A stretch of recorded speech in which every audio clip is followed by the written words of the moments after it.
The only other country that could challenge the Royal Navy for supremacy on the high seas was Germany.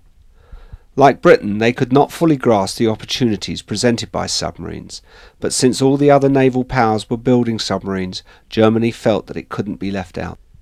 Their very first operational submarine is now preserved in the Deutsche Museum in Munich. Krupps launched the U-1 at their Germania yard in August 1906, and she displaced 283 tons when fully submerged.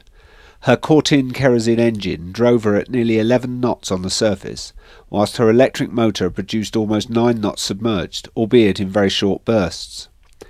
Her designed surface range of 1,500 miles proved to be wildly optimistic, and on her trials she was pronounced unfit for operations at any distance from the coast. Inside, her hull is crammed with all manner of diving controls and the banks of accumulator batteries required to power her electric engines. This left very little space for the crew. However, they did have the luxury of a toilet, placed rather pointedly right by the 3 torpedoes that the U-1 carried as her main armament. Although the U-1 was far from satisfactory, she successfully proved that the basic concept was sound. The Admiralty was quick to see the dangers to its capital ships, but still had no idea how to deal with this new threat.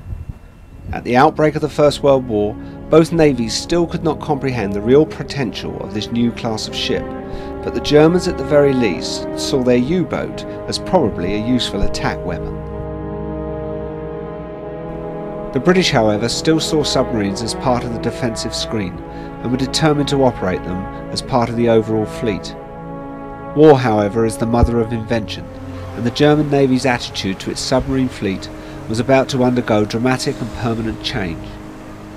In 1914, Otto Weddingham, in command of U-9, came into contact with 3 British battle cruisers, the Hogue, the Cressy and the Aboukir.